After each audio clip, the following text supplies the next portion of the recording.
नमस्कार बच्चों आज हम व्याकरण पाठ कर रहे हैं। संस्कृत में हमने लकार किए थे, लट लकार किया था पहले कुछ समय पहले। तो आज हम इसी के लकार के हम दूसरी कड़ी पे पहुंच गए हैं। लट लकार आपको याद होगा, नहीं याद तो चलो आज फिर से एक बार रिवाइज़ कर लें पहले कि काल किसे कहते हैं, है ना। लकार को क्या बोलते हैं? काल। क्रिया होने या करने के समय को काल कहते हैं। क्रिया के बोध के लिए 3 काल माने जाते हैं। संस्कृत भाषा में काल को लकार कहा जाता है। पहला है वर्तमान काल, हिंदी में भी पता आपको है ना। वर्तमान काल, भूतकाल, भविष्यत काल, ये तो हिंदी में है 3 तरह के काल। लेकिन इसी को ही हम संस्कृत में बोलेंगे। वर्तमान काल को लट लकार, भूतकाल को लंग लकार और भविष्यत काल को लृट लकार बोलेंगे। फिर से देख लीजिए, वर्तमान काल लट लकार, भूतकाल लंग लकार और भविष्यत काल को लृट लकार। तो सबसे पहली बात यह है कि इन लकारों में हमने लट लकार जब किया था तो लट लकार के हमने सबसे पहले प्रत्यय किए थे। प्रत्यय में हमने जो है एक बॉक्स बनाया था, ये सामने दिखाई दे रहा है आपको, कि उसमें हमने पुरुष वचन ऑब्लिक वचन थे, एक वचन, द्विवचन, बहुवचन बताया था मैंने आपको कि संस्कृत में 3 तरह के वचन होते हैं। हिंदी में हमारे 2 वचन होते हैं, एक वचन और बहुवचन। लेकिन संस्कृत में जो है 3 तरह के वचन होते हैं, एक वचन, द्विवचन और बहुवचन। और 3 ही पुरुष होते हैं, प्रथम पुरुष, मध्यम पुरुष और उत्तम पुरुष। तो हमने जो है लट लकार का प्रत्यय किया थे। आज हम सबसे पहले जो है लृट लकार के प्रत्यय करेंगे। ये भी काफ़ी कुछ मिलते जुलते हैं। तो चलिए सबसे पहले अपनी नोटबुक निकाल लें और मेरे साथ जो है आप अपना काम करना शुरू करेंगे। लृट लकार में पहले ऊपर लिखिए लृट लकार यानी कि भविष्यत काल। भविष्यत काल इसको बोलेंगे। अब यहाँ पर सबसे पहले आप लिखिए प्रत्यय। क्या लिखेंगे? प्रत्यय। कि अब इसमें प्रत्यय जो है तीनों लकारों के अलग अलग से होते हैं। तो ये प्रत्यय जो है ये बिल्कुल काफ़ी हद तक जो है आपके लट लकार की तरह मिलते जुलते हैं। लट लकार में तो तीता अंति आता है, लेकिन यहाँ पर लृट लकार में भविष्यत काल में क्षति, क्षता, शंति, है ना। इसको हम जो है पहले लिखना सीखेंगे। पहले प्रत्यय लिखा हमने, इसको डिवाइड किया अपने पेज को, एक लाइन से दूसरा लाइन और ये तीसरी लाइन। पहले में लिखेंगे हम यहाँ पर पुरुष, पहले प्रथम, गलत कर दिया बच्चों मैंने। हम पहले लिखेंगे, देखिए इसको मैं जो है पहले पुरुष आएगा,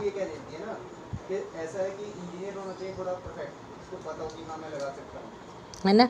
तो आपने ध्यान देना है कि आप जब लिखें तो इस चीज़ का पुरुष और यहाँ पर वचन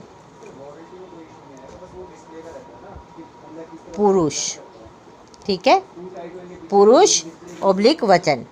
और यहाँ पर वचन में क्या लिखेंगे? सामने आ जाएगा आपका वचन में एक वचन, फिर द्विवचन और ये बहुवचन, ठीक है। तो हमने कैसे लिखा? पुरुष ऑब्लिक वचन। पुरुष जो है हम यहाँ पे नीचे लिखेंगे, वचन हमारा साइड में आ गया, एक वचन, द्विवचन, बहुवचन। ये हम क्या कर रहे हैं? लृट लकार कर रहे हैं। लृट लकार को हम क्या बोलते हैं हिंदी में? भविष्यत काल, ठीक है ना। तो अब हम इसके प्रत्यय कर रहे हैं। प्रत्यय हम कहाँ लगाते हैं? प्रत्यय जो है शब्द के अंत में लगता है। आपको बताया था मैंने कि प्रत्यय जो है हमेशा अंत में लगते हैं, है ना। जो भी हम धातु लिखेंगे उसमें अंत में इसका प्रयोग किया जाएगा। अब पहले पुरुष लिखेंगे, प्रथम पुरुष। 3 पुरुष होते हैं, आपको बताया था संस्कृत में 3 प्रथम पुरुष, 3 पुरुष हैं, प्रथम पुरुष, मध्यम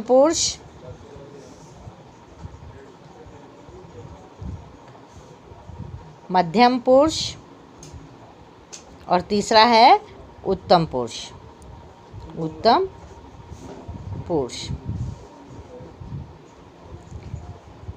तो आपने ध्यान देना है कि प्रथम पुरुष, मध्यम पुरुष, उत्तम पुरुष। अब जो है हमने इन बॉक्सों में हमने इसके प्रत्यय लिखने। प्रत्यय यानी कि जैसे कि हम मैथ्स में फॉर्मूले याद करते हैं, उसी तरह से हम संस्कृत में भी फॉर्मूला याद करते हैं। हमें रट्टा लगाने की ज़रूरत नहीं पड़ेगी। मैंने तुम्हें पहले भी लट लकार करवाते समय बताया था कि अगर हम इन फॉर्मूलों को याद कर लेते हैं अच्छी तरह से, तो हमें ये इन फॉर्मूलों को लगाकर कोई भी हम विभक्ति लिख सकते हैं, है ना। उस तरह की जो विभक्ति हैं वो याद करने की ज़रूरत नहीं है।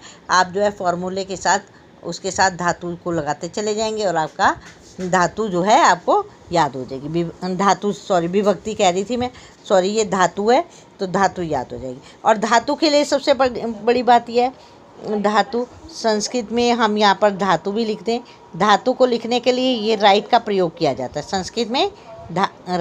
धातु के लिए ये राइट का प्रयोग, ठीक है। इसे धातु का चिन्ह जो है ना, ये इसका ये है धातु का, ठीक।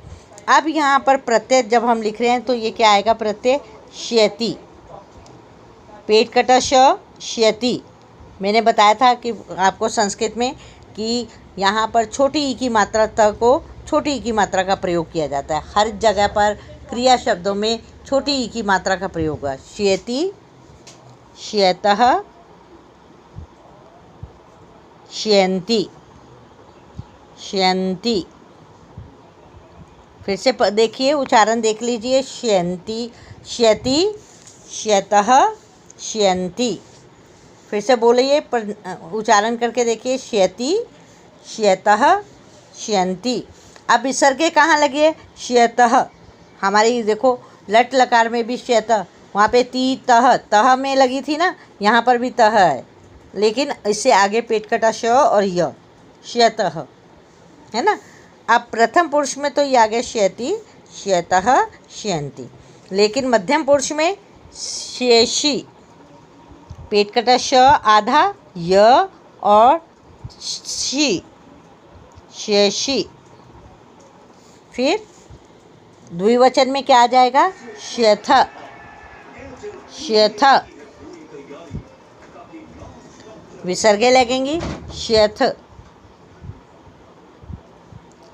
श्यथ, श्यथः, श्यथ। अब ये क्या है? मध्यम पुरुष था। मध्यम पुरुष में श्येषी, श्यथः, श्यथ। फिर उत्तम पुरुष में श्येषी, शेषी के बाद यहाँ पे उत्तम पुरुष में श्यामी, आमी, श्यामः, श्यावः, श्यामः। ध्यान दें, फिर से देख लें। उत्तम पुरुष में श्यामी, श्यावः, श्यामः। उत्तम पुरुष श्यामी, श्यावः, श्यामः। अब मेरे साथ आप बोलेंगे, उच्चारण करेंगे, जिससे कि आपको ये जो है आसानी से आ जाएगा। तो बच्चों, यहाँ पर आपने ये देखा कि हमने इस जो फार्मूले के साथ जो है हमने लिट लकार का फार्मूला जो है ये हमने सीखा। तो आपको ध्यान क्या देना है कि पुरुषवाचक, पुरुष और वचन। पुरुष जो है नीचे की तरफ लिखे जाते हैं, वचन जो है सीधे आ जाते हैं लाइन में। पुरुष 3 है, प्रथम पुरुष, मध्यम पुरुष और उत्तम पुरुष। और वचन है एक वचन, द्विवचन, बहुवचन। यहाँ पर हमने प्रत्यय लिट लकार के श्यति, श्यतः, श्यन्ति, शेषी, श्यथः, श्यथ, श्यामी, श्यावः, श्यामः। आप सब बच्चों ने अब इसको मेरे साथ भी बोलकर देखें, अपने आप भी बोलकर देखें। तो आपको जो है इसके अगर उच्चारण जो नहीं आ रहा तो एक बारी जो है आपको मैं फिर से बोल कर दिखा रही हूँ। आप जो है आप इसको बोलने का कोशिश करो। तो चलिए बोलिए मेरे साथ। श्यति, श्यतः, श्यन्ति, शेषी, श्यथः, श्यथ। मैंने बच्चों ये बात बताई थी आपको कि ये विसर्गों की आवाज़ जो है वो क्या आती है? ह की आती है। तो ध्यान देना है आपने। श्यामी, श्यावः, श्यावः, श्यामः। तो इस प्रकार से हमने इसको लिखने की भी प्रैक्टिस करनी है और बोलने का भी आपने इसकी प्रैक्टिस करनी है। तो कल फिर हम इसके आगे के हम जो है 5 जो धातु हैं वो करेंगे, जिससे कि आपको ये बिल्कुल पक्की हो जाएंगे। और मैं बताऊंगी कि किस प्रकार से धातु लगनी है और धातु के साथ हम इसका प्रत्यय का कैसे प्रयोग करते हैं। तो आज के लिए इतना ही, कल फिर मिलते हैं। तब तक के लिए नमस्कार बच्चों।